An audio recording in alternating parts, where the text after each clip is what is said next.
그만 좀 괴롭히십시오. 박근혜 전 대통령이 얼마나 마음 아파하시겠습니까? 오늘 근데 놀리시면 저녁 못 드셨어요? 나 안철수 제명시키겠습니다. 연판장 돌리겠습니다. 이거는 맞지 않는 것 같아요. 네. 소장님 댓글창에 지금 성대모사 하지 말고 하려면 좀 제대로 하시라는 게 지금 쫙 올라오고 있습니다. 예, 맞습니다. 안드로메다 의총 같았습니다. 안드로메다 했다. 사구총장 선거였으면 이겼을 거라던가 대통령 충분히 잘하고 계시니까 공격하지 말라던가 믿고 싶지 않지만 부정선거라던가 솔직히 눈앞이 좀 캄캄해졌고요. 네.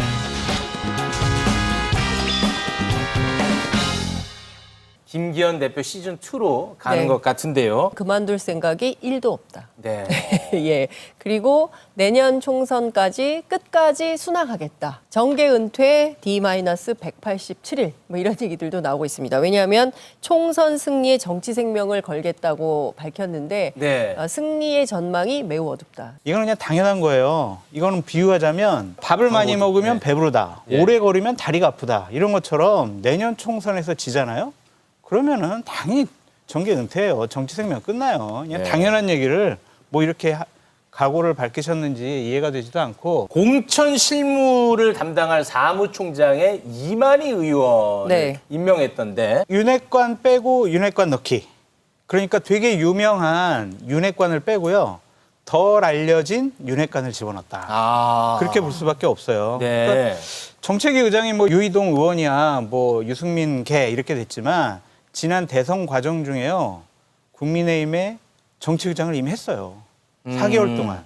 그래서 윤석열 후보의 정책을 이 사람이 다 했다라고 볼 수밖에 없고 이만희 의원 같은 경우에는 대선 때 수행 단장을 했고 저는 도로 영남당 이렇게 생각을 합니다. 무슨 얘기냐면 사실은 내년 총선에서 국민의힘이 선전하려면 수도권의 전진 배치 뭐 이런 게 좀 필요하고 어떻게 하면 121개 가운데 다수 의석을 국민의힘이 차지할 것인가 굉장히 중요한 쟁점인데 대표, 원내대표, 사무총장 싹 다 영남입니다. 그래서 영남 지역당의 한계를 넘어서기 굉장히 어려운 형편이 또 마련이 됐다. 그러니까 수도권 감수성이 굉장히 부족한 분들이기 때문에 네. 이 분위기로 총선 돌파 가능할까 어렵지 않나라는 네. 전망도 생기고요. 우리 장성철 소장님 말에 의하면 네. 새로운 또 신윤이 들어왔다. 네. 이걸 그러면 이상한 거잖아요. 근데 사람이 없어요. 뭐 어떻게 뭐 사무총장이나 아니면은 뭐 여의도 연구원장 수도권에서 시킬 사람이 네. 특별히 없어요. 아, 마땅치가 않습니까? 네, 마땅치가 않아요. 아. 그리고 내년 총선 공천을 대통령실에서 우리가 그냥 당에서 알아서 해. 우리 대통령실은 관여 안 할게. 이럴 수는 없을 거 아니에요. 당연히 대통령실과 호흡을 맞추는 분들이 네. 공천의 중요한 핵심 포인트인 사무총장, 부총장, 여의도연구원장 이런 자리를 차지해야 되겠죠. 네. 조금 바뀌는 기류가 보이긴 합니다. 그동안 이념이 가장 중요하다고 밝혔었는데 네. 따뜻한 국정으로 입장을 좀 바꾸겠다라는 거고요. 네. 그동안 국민들이 체감하기 어려운 부분, 이 부분에 대해서 앞으로 당정이 함께 고쳐나가는 노력을 하겠다. 뭐 이런 얘기도 나오고 있기도 합니다. 또한 야당과 개혁 입법과 관련해서도 경쟁을 해야 된다라는 주문을 하는 것 같습니다. 앞으로 대통령실만 쳐다보지 말고 국민 쳐다봐라. 그리고 대통령실에 쓴소리도 좀 해라. 이런 주문이 있었다는 보도가 있었는데 이거 현실화될 가능성이 있을까요? 예를 들면 이제 이런 얘기를 해야 되는 거예요. 네. 자, 저기 내년 총선 공천은 저희 당에서 알아서 하겠습니다. 다 경선해가지고요. 경쟁력 있는 후보를 저희들이 알아서 하겠습니다. 네. 라든지 아니면 대통령님 요즘에 저희 많은 국민들이 대통령님의 목소리를 듣고 싶어 합니다. 그러니까 기자회견 좀 하시죠. 아, 국민과의 소통. 네, 라든지 지금 국감 과정 중에서 양평 고속도로 관련해서 논란이 상당히 문제가 되고 네. 있는 것 같습니다. 네. 그러니까 이거 악재는 떨고 가야 됩니다. 네. 이거 국조하시죠. 아니면 특검 해가지고 미리미리 이거 정리하시죠. 할 수 있겠어요? 할 수 있겠어요? 밥 많이 먹으면 배부르다. 그냥 당연히 원론적으로 하는 얘기들이에요. 아니 오늘 근데 대통령께서 헌정사상 처음으로 변화된 모습을 보여줬어요. 그러니까 정부 건국 수립 이후에 최초로 네. 수석비서관 회의를 야외에서 했어요. 이거는 대통령께서 앞으로 소통을 하겠다라든지 다른 형태로 국정을 운영하겠다라는 상징적인 변화라고 볼 수밖에 없습니다. 그러니까 기대하고 지켜보시죠. 지켜보고 계실 박근혜 전 대통령께서는 얼마나 마음 아파하시겠어요. 자기 선거 그것도 예측 못하는 마이너스 3선인 이준석이 강서구청장 선거 패배해서 갑자기 도사급으로 취급받는 모습은 참으로 기묘합니다. 박근혜 정부의 은덕을 입고 어린 나이에 정치에 입문해 지켜 세우고 대접해 주었더니 오만방자함이 극에 달했습니다. 이 은덕바디가 당의 분탕질하는 것을 내버려 두시겠습니까? 왜 이렇게까지 격앙된 모습을 보이고 있는 것인지 궁금합니다. 당 내부에서는 저희도 잘 모르겠으니 기자들이 좀 취재를 해봐라 라고 해서 제가 오전부터 계속 전화를 드렸는데 전화기가 꺼져 있어요. 누구 전화기요? 안철수 대표 안철수 전화. 의원이요? 네, 네. 전화가 꺼져 있어서 아무래도 이제 국감 때문에 그러신 것인지 그래서 이제 주변을 좀 더 좀 확장해서 취재를 해봤습니다. 네. 지금 최측근을 포함해서 메시지와 정무라인이 전체가 비어 있다. 그러니까 의원실에서 매일매일 일상 업무를 통상 업무를 담당하는 보좌진들이 아니라 이를테면 안철수 의원이 대선 후보급이잖아요. 그래서 네. 어떤 뭐 정책을 이야기하거나 정치 노선을 얘기하거나 어떤 메시지를 발표하거나 이런 거 굉장히 중요하기 때문에 신경 써서 전략적 판단 속에서 하는데 그 자리가 비어 있다. 그래서 지금 아마 혼자서 이런 판단을 한 것 같은데 네. 그 캠프 정무라인 캠프 관계자조차도 잘못된 길을 가고 계신 것 같다. 지금 이준석 대표를 나무랄 때가 아니지 않냐. 저게 문제여서 이준석 대표 때문에 강서구청장 선거가 패배한 것이 아닌데 네. 엉뚱한 데다 지금 화를 내고 있다. 이런 얘기를 하고 있습니다. 그만 좀 괴롭히십시오. 박근혜 전 대통령이 얼마나 마음 아파하시겠습니까? 오늘 근데 저 놀리시면 저녁 뭐 드셨어요? 아니, 오늘 좀 평소랑 좀 다르셨어. 꼬리곰탕 먹고 왔습니다. 아, 네, 알겠습니다. 강서구청장 보궐선거는 나 안철수 때문에 진 거 아니다. 그렇고 이준석 전 대표에 대해서 대통령께서 상당히 싫어하시지 않느냐. 내가 이준석 대표 혼내주겠다. 그러니까 나 험지 보내지 말고 분담갑 공천 줘라. 이런 항변으로 저는 해석을 하고 있습니다. 근데 저는 안철수 대표에게 좀 드리고 싶은 말씀은 네. 당이 지금 위기잖아요. 네. 지금 서울에서 수도권에서 졌어요. 큰 표 차이로. 그러면 국민의힘의 큰 정치인이고 대선 후보잖아요. 그러면은 본인이 먼저 나서서 반성하고 네. 당원들 위로하고 그리고 본인이 나서서 자 내년 총선 승리를 위해서 내가 수도권 험지에 나가겠다. 나를 총선 승리의 도구로 선봉장으로 써달라. 이렇게 얘기하는 것이 큰 정치인의 모습이고 대권 후보의 모습이지 안철수 싫어하니까 나 안철수 제명시키겠습니다. 연판장 돌리겠습니다.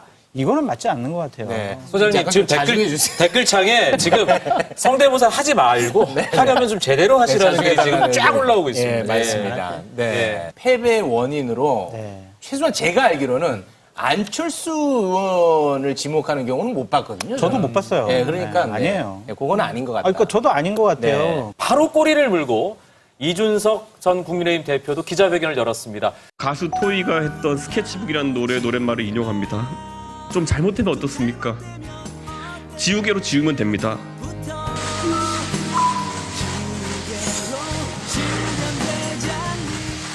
강서구청장 보궐선거에서 내내 빨간 옷을 입고 맞춰 입고 강서구에서 회식을 한 다음에 보고서에 그 실적을 보고하라는 그런 전략이 아니라 국회의원들은 이런 민생의 문제를 가지고 해결하기 위해서 토론했어야 했고 논쟁했어야 합니다. 그렇다면 선거의 결과는 지금과는 많이 달랐을 것입니다.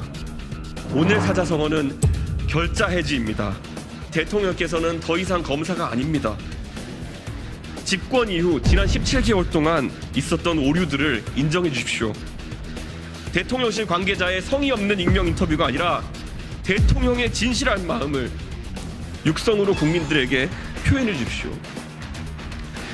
여당이 스스로 잘못을 반성하고 우리에게 주어진 180일이라는 그런 시간을 값지게 보낸다면 어떤 색을 칠할 수 있을까?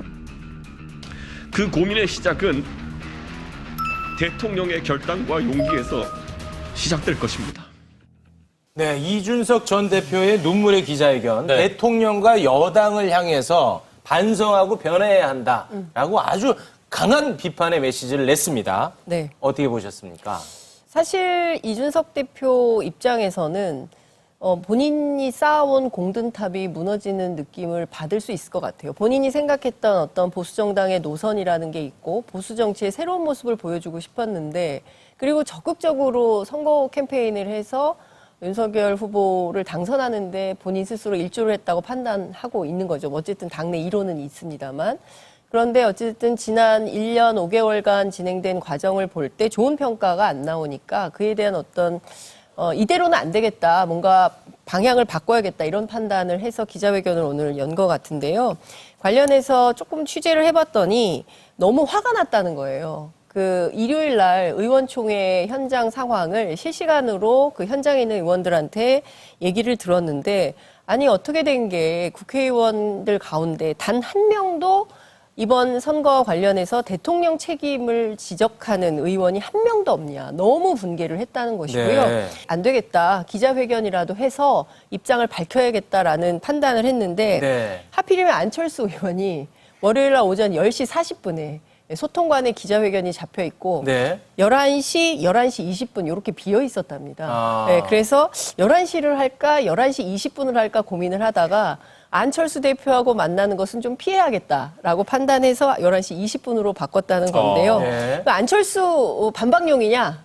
그랬더니 일도 없다. 이렇게는 말할 수는 없지만 그래도 이런 고려가 있었다는 것을 좀 알아달라라고 관계자가 전했습니다. 시간적 고려는 있었지만 네. 뭐 메시지상으로는 뭐 그걸 화답하는 그렇죠. 그런 모양새는 아니었던 것 아니었죠. 같습니다. 예. 네. 저는 이별할 결심을 한 거 아니냐는 좀 생각이 들어요. 이별할 결심이요? 그래서 그동안 이제 본인이 당대표 하면서 치렀던 대선, 그리고 지방선거 승리, 그리고 본인이 쫓겨났을 때, 그리고 쫓겨난 이후에 국민의힘이 행해진 모습, 그런 모습들을 보고 여러 가지 복합적인 좀 감정이 들지 않았을까. 네. 좀 그런 생각이 들어요. 오. 아까 저희 이준석 대표랑 통화하지는 않았는데, 네. 그냥 그걸 보면서 그냥 사랑하는 여인과 헤어질 때 네. 그동안 하고 싶었던 얘기를 다 하면서 오. 감정적으로 좀 복받치지 않았느냐. 네. 좀 그런 생각이 좀 아니, 들더라고요. 그러니까 이별할 결심이라 하면 예. 탈당, 뭐 신당, 뭐 이런 것들을 지금 염두에 두고 있다라고 봐야 됩니까? 그러니까 저는 그렇게 예측을 해요. 그러니까 제가 이준석 대표랑 어떤 교감이 있는 건 아닌데 네.